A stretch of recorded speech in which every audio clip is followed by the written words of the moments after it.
The 9,552nd meeting of the Security Council is called to order. The provisional agenda for this meeting is the situation in the Middle East, including the Palestinian question.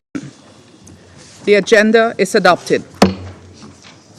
In accordance with Rule 37 of the Council's Provisional Rules of Procedure, I invite the representatives of Israel, Qatar, and Tunisia to participate in this meeting.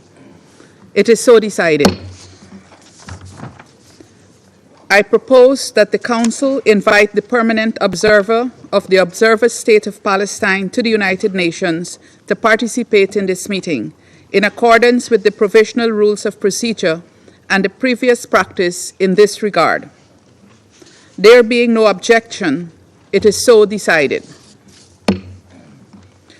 The Security Council will now begin its consideration of Item 2 of the agenda. Members of the Council have before them Document S/2024/173, the text of a draft resolution submitted by Algeria. The Council is ready to proceed to the vote on the draft resolution before it. I now give the floor to those members of the Council who wish to make statements before the vote. I give the floor to the representative of Algeria. Thank you, Madam President. I wish to extend my sincere appreciation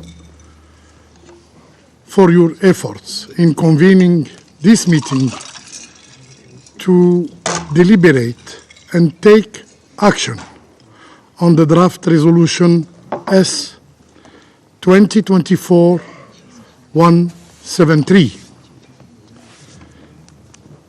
The draft resolution under consideration is the culmination of extensive discussions among Council members. As the primary custodian of international peace and security, the Security Council cannot afford passivity in face of the call for a ceasefire in Gaza.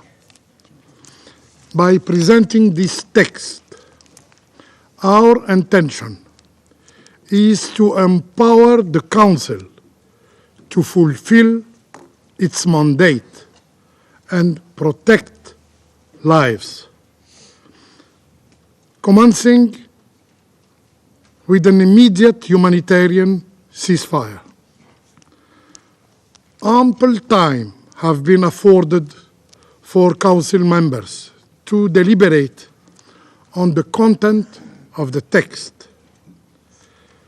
Our approach involved meticulous consideration of received proposal and amendment, resulting in what we believe is a balanced text, capable of garnering broad support. The draft resolution underscores key elements, including 1. A humanitarian ceasefire. Second, unhindered aid delivery to all parts of the Gaza Strip. Rejection of forced displacement of Palestinians. 4. Compliance with provisional measures ordered by the International Court of Justice. And fifth and last, the imperative for all parties to respect their obligations under international humanitarian law. Madam President, throughout this process, we have heard calls to give time to a parallel track. in order to preserve its chances, with concern raised that any action from the Council would jeopardize this effort. However, almost 1 month after the ICG orders, signs of hope are still absent for improvement of the situation in Gaza. Silence. Silence, we contend, is not a viable option. Now is the time for action and the time for truth. Madam President, members of the Security Council bear the responsibility of voting in favor of measures that uphold international peace and security.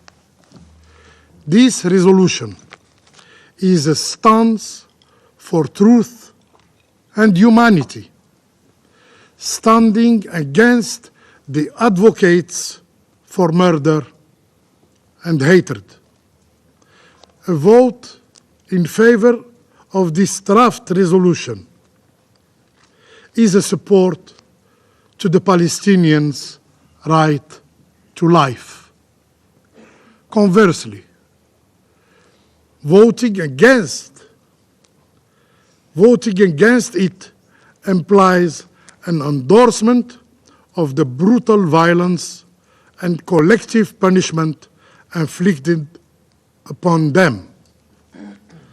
A positive vote for the draft brings hope for hundreds of thousands of children to return to school and enjoy their right to education.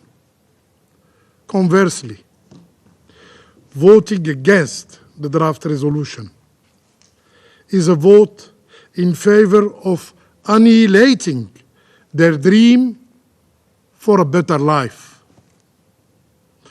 A vote in favor of the draft resolution stands in solidarity with the right of Palestinian women, while opposing it means to accept degrading practices that destroy their dignity. Furthermore, supporting the draft resolution means endorsing the Palestinian right to food. Rejecting it constitutes, however, an approval of starvation as mean of war against hundreds of thousands of Palestinians. A vote in favor of the draft is a defense of the right to health, while voting against it is an approval of violation of hospital sanctity and an announced death of those who escaped it in the first place. Madam President, the Council must not merely call for a ceasefire. It must ensure steadfast adherence by all parties. The international community must act swiftly, as the value of ceasefire diminishes with each passing moment. We are rapidly approaching a critical juncture where the call to halt the machinery of violence will lose its significance. Today, every Palestinian is a target for death, extermination, and genocide. We should ask ourselves how many innocent lives must be sacrificed before the Council deems it necessary to call for a ceasefire. For us, and I hope for all the security members, I hope for all the Security Council members, Palestinians, Palestinian lives matter. Each one of us decide where to stand in this tragic chapter of history. I thank you. I thank the representative of Algeria for his statement, and I now give the floor to the representative of the United States.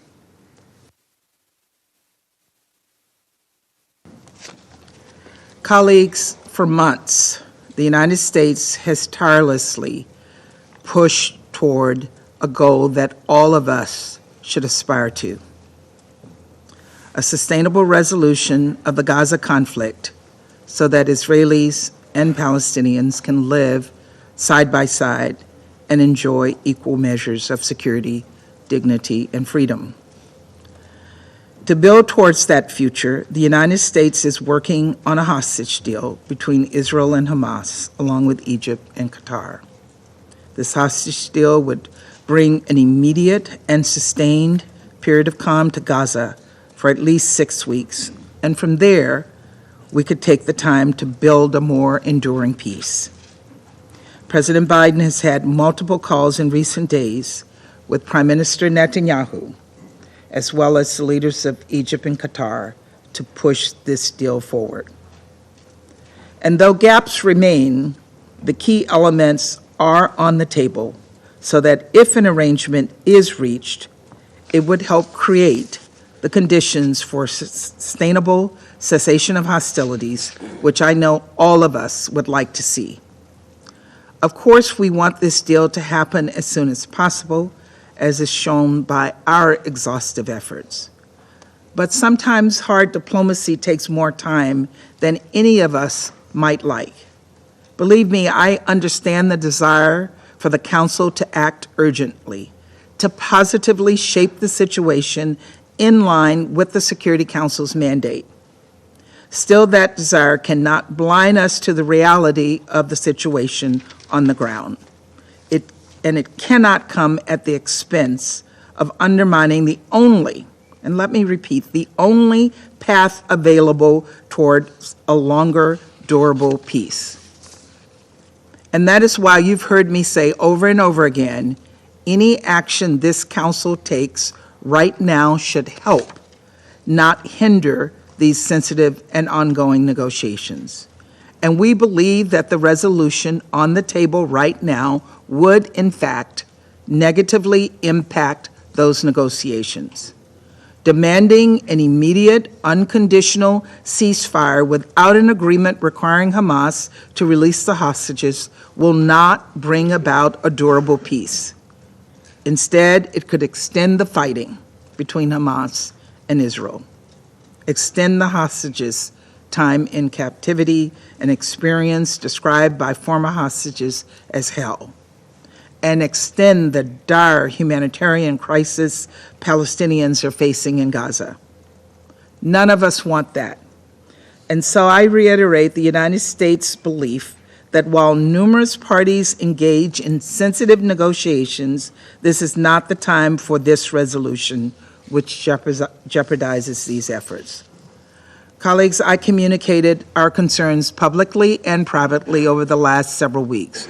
We've submitted numerous rounds of edits. All were ignored.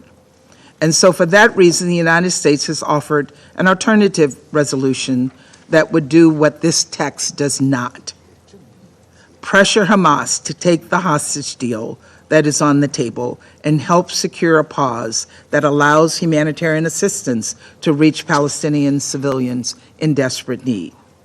Again, there's much more we all agree on, and the alternative resolution put forward by the United States is rooted in those shared beliefs. To start, in line with President Biden's comments last week, our text calls for a temporary ceasefire in Gaza as soon as practicable, based on the formula of all hostages being released. Last I checked, no one here opposes this. A majority of us also agree that it's time for this council to condemn Hamas.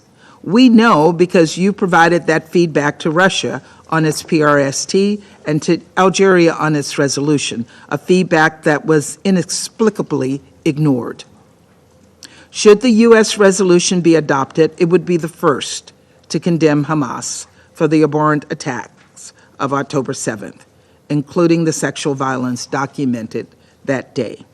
The U.S. text also makes clear that Hamas has no place in future governance of Gaza, nor does Hamas represent the dignity or self-determination of the Palestinian people. Again, all things I believe we agree on. In addition, our draft states there can be no reduction of territory in the Gaza Strip and rejects, as we have before in Resolution 2720, any forced displacements of civilians in Gaza. It also highlights the concerns many council members have regarding the fate of civilians in Rafah, making clear that under current circumstances, a major ground offensive into Rafah should not proceed. Colleagues, this is not, as some members have claimed, an American effort to cover for an imminent ground incursion. Rather, it is a sincere statement of our concern for the 1.5 million civilians who've sought refuge in Rafah. Civilians must be protected and have access to humanitarian assistance and basic services. On that note, our text outlines a path for implementation of Resolution 2712 and 2720, including provisions that call for the expansion of aid at scale. It also further clarifies and strengthens the mandate of the Senior Humanitarian and Reconstruction Coordinator for Gaza, Sigrid Kaag, whose plan I know we all support. As in previous resolutions, it places an emphasis on the protection of civilians and humanitarian workers, and it calls for lifting all barriers to the provision of humanitarian assistance, opening additional humanitarian routes, and keeping current border crossings open. Our draft also aims to support the Secretary General's effort to investigate those UNRWA personnel who directly participated in October 7th, and it supports the work of the independent review group led by Catherine Colonna, focused on ensuring UNRWA's neutrality. These and other steps are necessary to restore donor confidence. Finally, and as always, the draft reiterates our unwavering commitment to the vision of the two-state solution, where two democratic states, Israel and Palestine, live side by side in peace, within secure and recognized borders, under a revamped and revitalized Palestinian Authority. Colleagues, this resolution reflects the many ideas that have been shared over the past month, but which are not reflected in the text before us today. And we believe it will both support the ongoing negotiations and lay the groundwork for a sustainable peace in the region. But in addition to getting the what of this text correct, we also know it's critical to get the how and when of it right, too. We will work in earnest in negotiating this text, and indeed intend to leave time for everyone to comment rather than impose. Colleagues, we're at a pivotal moment and a critical one. Critical for the hostages who've been held captive for nearly 20 weeks in Gaza, and critical for their families who are desperate to be reunited with their loved ones. Critical for Palestinians whose homes and families have been destroyed and who now wonder where they'll find their next meal. Critical for Israelis, many of whom are still displaced or face barrages of rocket fire. Critical for Palestinian civilians in the West Bank who are at heightened risk of extremist settler violence. Critical for humanitarian workers and journalists who put their lives on the line every day to do their jobs. And critical to everyone who desperately want to see sustainable peace in this region. That includes, I believe, every single person in this room. And so let us commit to doing this the right way and at the right time so that we can create the right conditions for a safer, more peaceful future. Thank you, Madam President. I thank the representative of the United States for her statement, and I now give the floor to the representative of the Russian Federation.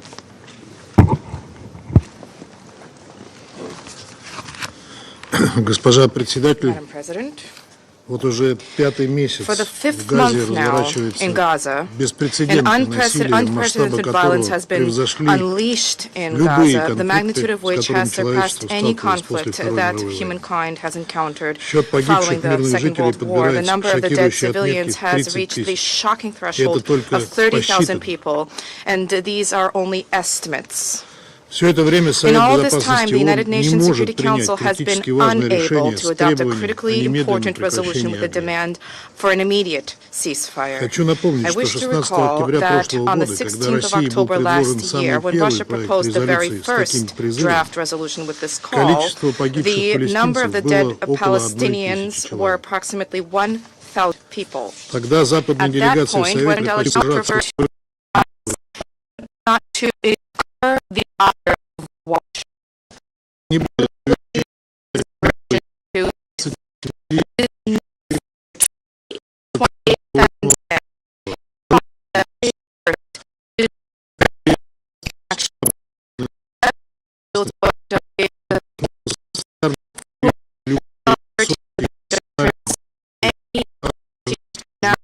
Declarations on commitment to international humanitarian law, the protection of civilians and humanitarian personnel. С тех пор Since then, Соединенные the Штаты United States трижды three применяли право times вето, чтобы не exercised the right допустить to the принятия veto, Советом exercised their veto in требования order to прекращения prevent огня. the Council's adoption of demands for a Каждый раз ceasefire. Each мы слышали time от американской we heard делегации from the одни и U.S. те же delegation лицемерные those призывы same еще немного duplicitous and подождать, hypocritical calls to just wait a дать little время bit для longer, их to якобы give эффективной time for their двусторонней дипломатии на земле. allegedly effective Но diplomacy никакого on the результата ground. она так и не However, принесла. this did not yield any Да и не results могла ultimately, принести, and так it как could not реальная цель yield any Вашингтона не results мир на Ближнем because the Востоке real и не goal of защита Washington мирного is not жителя, to achieve peace in the а Middle East, обеспечение not своих to protect геополитических civilians, интересов, but rather to требующих advance любой their ценой выгородить geopolitical своего agenda, ближайшего demanding at any ближневосточного союза. cost for their closest Middle East ally to Поэтому be shielded. This is продавив why резолюции Washington, having Совета pushed through in Безопасности Security Council 2720 Resolution фактическую 2720 лицензию Израиля an на effective убийство license to палестинцев kill for на Israel, оккупированных to палестинских kill территориях Palestinians on the под occupied предлогом, Palestinian territory цитирую, under the создания pretext of, I условий quote, для establishing прекращения боевых conditions действий, for cessation о of чем мы hostilities, предупреждали. which is something we warned Продолжает about, обеспечивать международную continues защиту to властям provide Западного international Иерусалима cover и for их the authorities of безнаказанность Western за многочисленные Jerusalem преступления and против uphold израильтян. their impunity for myriad crimes against the people of Gaza. Уважаемые коллеги, Distinguished делегация colleagues, Алжира от the имени delegation of арабской Algeria, on группы behalf of the предложила Arab солидный, group, сбалансированный proposed проект a резолюции, в robust, центре balanced которого draft resolution, долгожданное at the heart of прекращение огня. which is a long-anticipated Алжирские ceasefire. коллеги Our colleagues, добросовестно our организовали Algerian переговорный colleagues, процесс, organized negotiations консультировались in со good всеми faith, делегациями и conscientiously. старались They максимально consulted with all учесть в заключении. delegations, and they strove to Хотим take their отдельно remarks отметить into account, and we wish to highlight in профессионализм particular алжирской the переговорной команды. professionalism shown by our Algerian negotiating Однако team. делегация Соединенных However, Штатов the на этот U.S. раз с самого delegation начала this time, фактически from the поставила very beginning, ультиматум, effectively требуя остановить put работу над forward документом. an ultimatum demanding a halt Наши to work on американские the коллеги document. утверждали, Our U.S. что colleagues представленный asserted Алжиром проект that the опасен, draft так proposed как by может помешать Algeria was dangerous деликатной insofar as it would дипломатии на земле. obstruct so-called delicate diplomacy Только on что the мы слышали ground. то же самое We just в этом heard зале. the same in this hall. We call on all of you to consider the cynicism of this argument. Effectively, Washington has been proclaiming that the Security Council of the United Nations is in the way of its plans and demanding that the Security Council, not interfere in the U.S.'s plans. And my U.S. colleague just yesterday publicly stated that they would vote against the Algerian draft. Distinguished colleagues, the United States time and time again has been demonstrating utter disregard both for international institutions and multilateral diplomacy and international law. Today, essentially, the authority and the standing of the United Nations Security Council is at stake. We call upon the membership of the Security Council to demonstrate solidarity, to counter the lawlessness of Washington, which is willing to countenance any sacrifice in any region for the advancement of its geopolitical ambitions. The U.S. government has no concern either for the lives of the people of Gaza nor the views of its own people, who are increasingly vocal in their support of the Palestinian people. We should like to hope that within other UN member states and member states of the Security Council, that they generally listen if not to at least the voice of conscience, but at least to public opinion. Public opinion will no longer forgive United Nations inaction. The situation in the south of the Strip, around the city of Rafah, is in the context of Israeli military plans extremely dangerous. The implementation of these plans will result in a catastrophic increase in the magnitude of the humanitarian disaster, at the epicenter of which are more than 1 million residents of Gaza who have fled hostilities in the city to the border with Egypt. There is a need to do everything possible to prevent this kind of a development. Our shared objective is to stop the bloodshed as soon as possible and to provide conditions for the establishment of sustained channels for the delivery of humanitarian assistance to the people in the Strip. We urge the Security Council membership to vote in support of the Algerian draft. Thank you. I thank the representative of the Russian Federation for his statement. I shall put the draft resolution to the vote now. Will those in favor of the draft resolution contained in document S/2024/173 please raise their hand?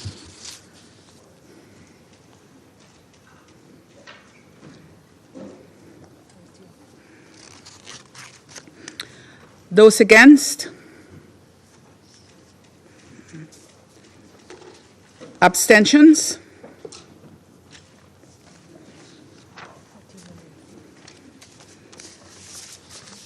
The result of the voting is as follows: 13 votes in favor, 1 vote against, 1 abstention.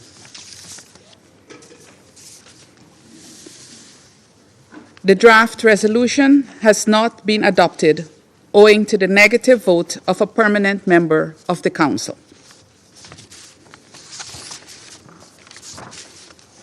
I now give the floor to those members of the Council who wish to make statements after the vote. I give the floor to the representative of the United States. Thank you, Madam President. Colleagues, over the past few weeks, we have made incredibly clear that the resolution before the Council would not achieve the goal of a sustainable peace and may in fact run counter to it. Proceeding with a vote today was wishful and irresponsible.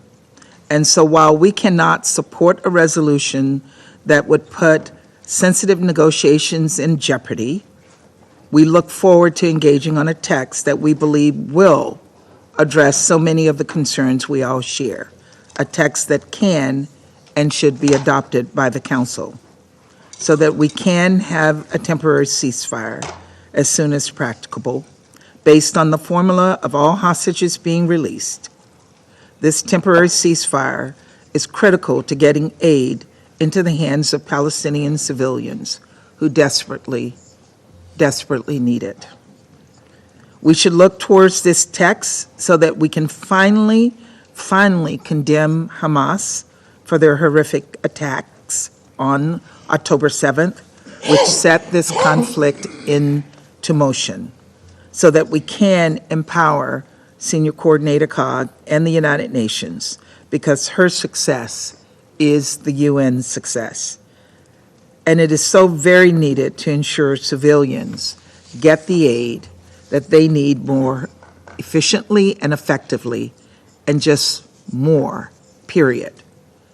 And so that ultimately we can together help create a future in which Israelis and Palestinians live in states of their own, side by side, in peace. We're committed to engaging constructively on our resolution with you all in the days to come to that end. And we will continue to tirelessly engage in direct diplomacy and negotiations on the ground. Thank you. Representative of the United States for her statement, and I now give the floor to the representative of China.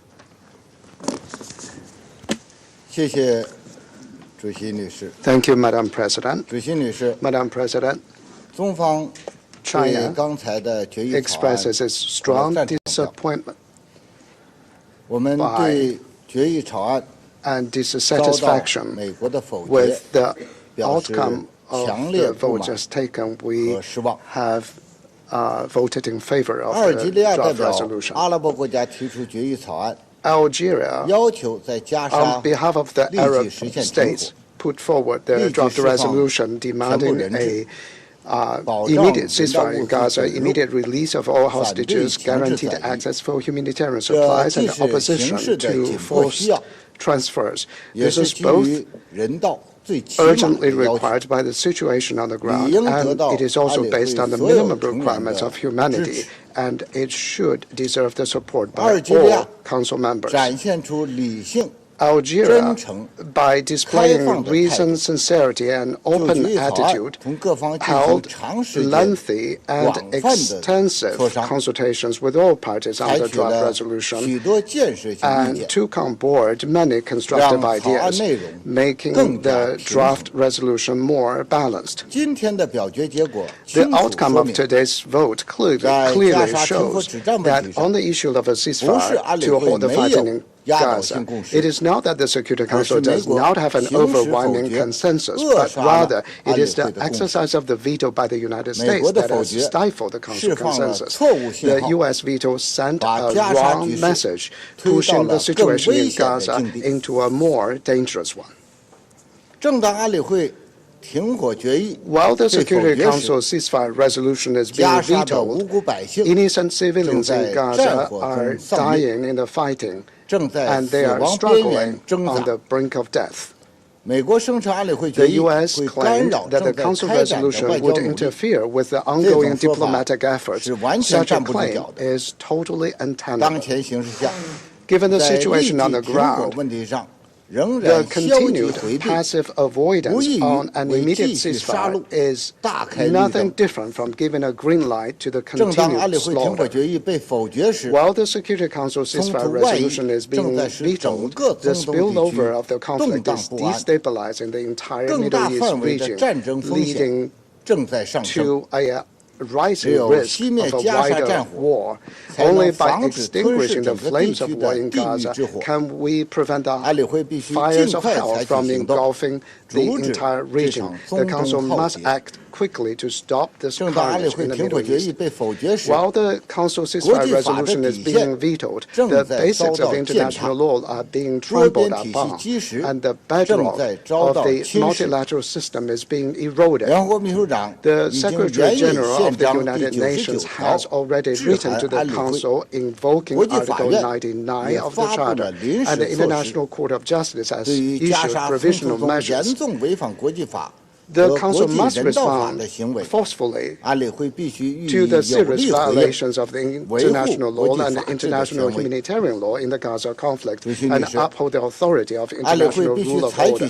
Madam President, the Security Council must take actions to push for a ceasefire. This should not be a matter of debate, but rather this is a moral obligation that the Council cannot shy away. It is a legal responsibility that the Council must political requirement that the Council must fulfill in accordance with the Charter. The veto cannot muffle the strong call for ceasefire and an end to the war. The Security Council cannot stop its work to uphold justice and fulfill its responsibilities just because of the veto. China urges Israel to heed the call of the international community, abandon its plan for Rafah offensive, and stop its collective punishment of the people of Palestine. We expect countries having significant influence to do less of their political calculations, to be truly impartial and responsible, and to make the right choice in pushing for a ceasefire in Gaza. We call on the international community to pull all diplomatic efforts to give the people of Gaza a chance to live and give the people of the entire Middle East region a chance to have peace and give it a chance for justice to be upheld. I thank you, Madam President. I thank the representative of China for his statement, and I now give the floor to the representative of Slovenia. Thank you very much, Madam President. We voted for the resolution because the killing of civilians in Gaza must stop. The suffering that Palestinians are enduring is beyond anything a human being should be subjected to. A possible Israeli ground offensive in Rafah would have unimaginable humanitarian consequences. It would push us on a path of no return. It is our duty to react before we wake up in a nightmare. And that's why we are convinced it is high time for the Council to pull a brake. Let me emphasize once again that Slovenia condemns the horrific terrorist attack by Hamas on 7 October, as well as their continuing attacks on Israel. We continue to call for immediate and safe release of all hostages. We feel the pain of their relatives and loved ones. And we thank the leaders of Egypt, Qatar, and the United States for their tireless efforts, and we hope that negotiations they are facilitating will soon bring peace to Gaza and return the hostages home safely. However, it is the responsibility of this Council to maintain international peace and security. We believe that everyone can and should contribute their piece of the puzzle that will eventually bring peace. We believe in complementarity of all efforts, bilateral, regional, or those of the Council. The Council's role is important, and it is indispensable in order to end hostilities, to bring hostages home, to rapidly and safely deliver humanitarian assistance, and to draft a day-after roadmap. Lastly, the Council has a responsibility towards the international community. Its expectations have been clearly expressed through a General Assembly resolution with the overwhelming support of Member States.